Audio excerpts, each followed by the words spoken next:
So this is now the first day of my detox retreat. So the day started quite early at 7:30. We came downstairs and we had to drink this shot of, what is it called? Let me check. Psyllium Husk. So it's like I guess, yeah, it's fiber that you kind of dissolve in just a little bit of water and then you drink it like a shot. And like it's really good to use this regularly during a detox period, or during a period where you know you're gonna eat like really healthy, because it can really support your bowel and your gut and everything too with the digestion, because like it accumulates all the the bacteria or the toxins that are in your bowel together, so that whenever you eliminate this, that it's coming out like all together, kind of. Yeah, that's kind of the explanation. So yeah, the day started with that. We got some tea. Of course, like everything here is completely organic. Even a lot of the stuff they're using to cook comes from their own garden here, which is like super awesome. And as well, all the other ingredients like are organic, biological, and yeah, like really just everything like super healthy.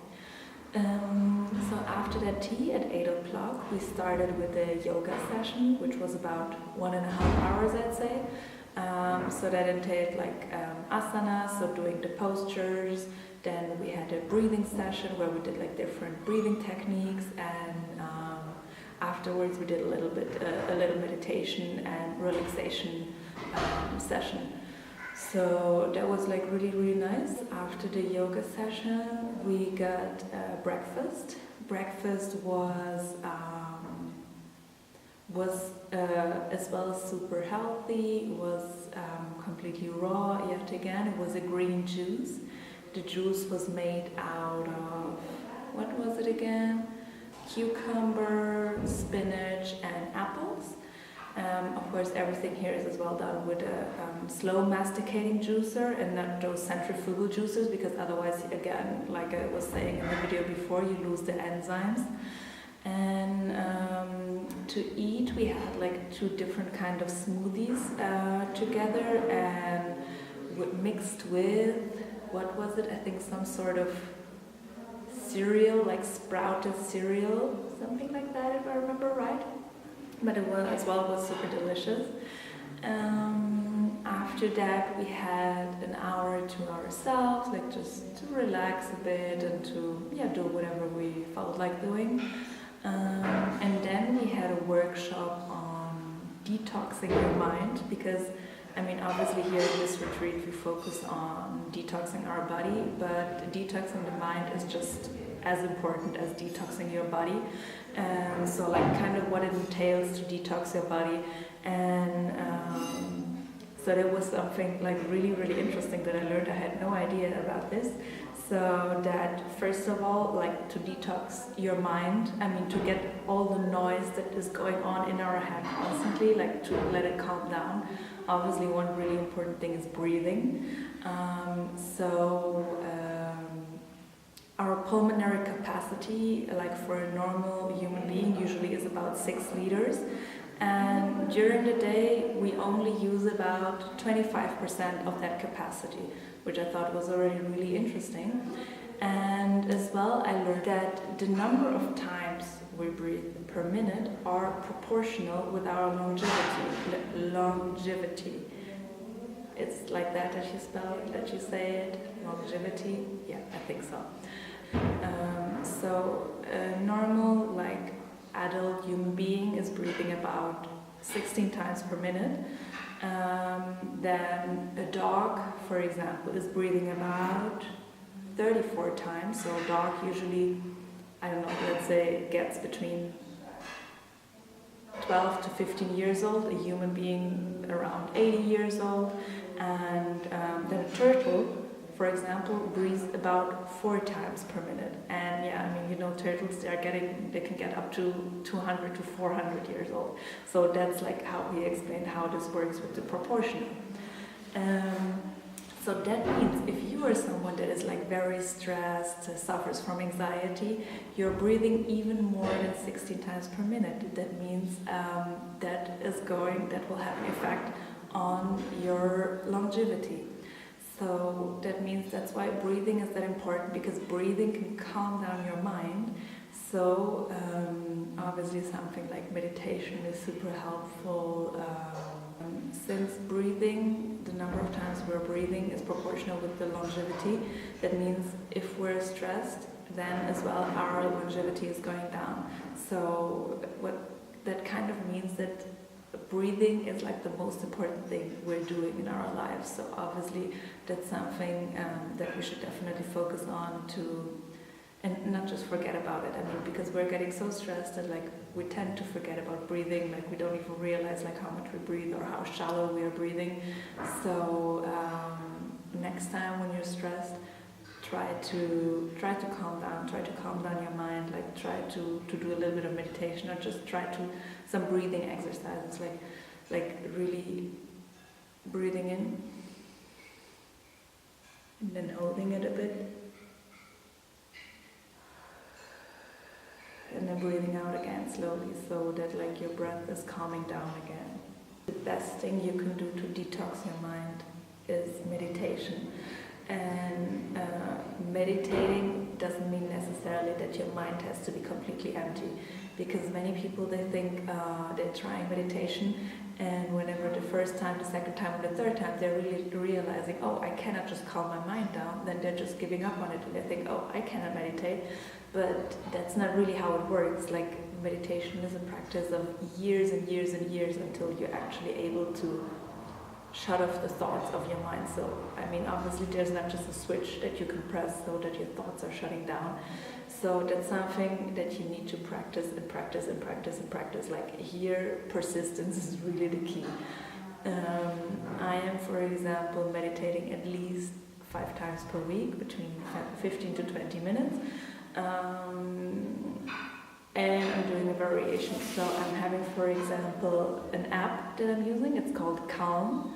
I'll link it down below. I really love that app. It's like, the user experience is just like really, really nice, and I love to use it. Like, you can track how many times you meditated per week, how much time, and what you did exactly. And they're having different kind of types of meditation. They have just a timed meditation where, I don't know, let's say you want to meditate 10 minutes, then you can set a timer for 10 minutes, and then after those 10 minutes there's this little gong to remind you that the meditation is over. It has guided meditations that you can do on tons of different topics, like on calming your mind down, getting back to the now, on sleeping, for example, deep sleep, or my favorite guided meditation is a body scan, where just like you're going over your whole body to just like relax your body, because often, that one I'm doing actually really often before I'm going to sleep. So yeah, like if you want to get into meditation, like don't give up, like if it doesn't work, like after 1 time, 2 times, or even after 10 times, like that's the beginning what you're doing, and the beginning unfortunately is usually never easy, so just try to keep on doing it over and over again. And even if you're not able to shut down your mind, at least like you're spending time with yourself, like you're trying to be calm, you're trying to focus, and at least you're trying. So that's already more than most of the people are doing, because at least you're trying, so always remember that. And yeah, right now it's about 1:10. We had lunch afterwards. Like, lunch was again super, super delicious. Oh, I'm all dark. I can just see right now. Yeah, so lunch was as well super delicious. We had those zucchini noodles, or how you call them, Zoodles, with a really delicious mango sauce, with cherry tomatoes, like dipped in caramelized sesame seeds, and like this super delicious pine nut paste it was. And it just, like, I don't know, I really never would have expected raw food to be so, so delicious. I'm just so amazed by what you can do, like, with raw food. It's really, really awesome. And after that we had to do our karma yoga tasks, which are, so basically like you're just doing some tasks here around the house. Yeah, I guess I even took like a little nap. I was somehow tired, like somehow after lunch I felt quite tired, not really sure why, but so I took like a half an hour nap.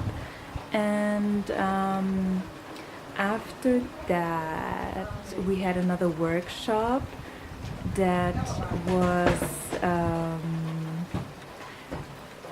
what was it about? Oh yeah, we just like we went into the kitchen here from that farm, and the cook, so they're having a cook here. She explained us a little bit like how everything works. We did, for example, raw hamburgers. We cut fruit so they could go into the dehydrator and stuff like that. So just to understand a little bit more like all the work behind and what you have to do and how it works and all those kind of things. We had another yoga session, which was again like really nice. And usually I'm used to do the meditation right after the asanas and then doing the relaxation. But so here is different, and I gotta say that that works really well for me, because once I already was lying down on the floor, like relaxing, closing my eyes, it was much easier for me somehow to meditate. Like my mind was already way more calm than it usually is. So that was pretty cool. And then at night, after that, we had dinner. Dinner was super delicious yet again. Chili, a raw chili,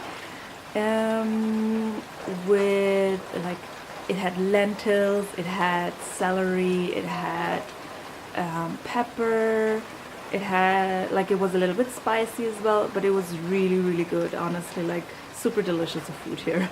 Yeah, I guess like right now you get that the food here is really good.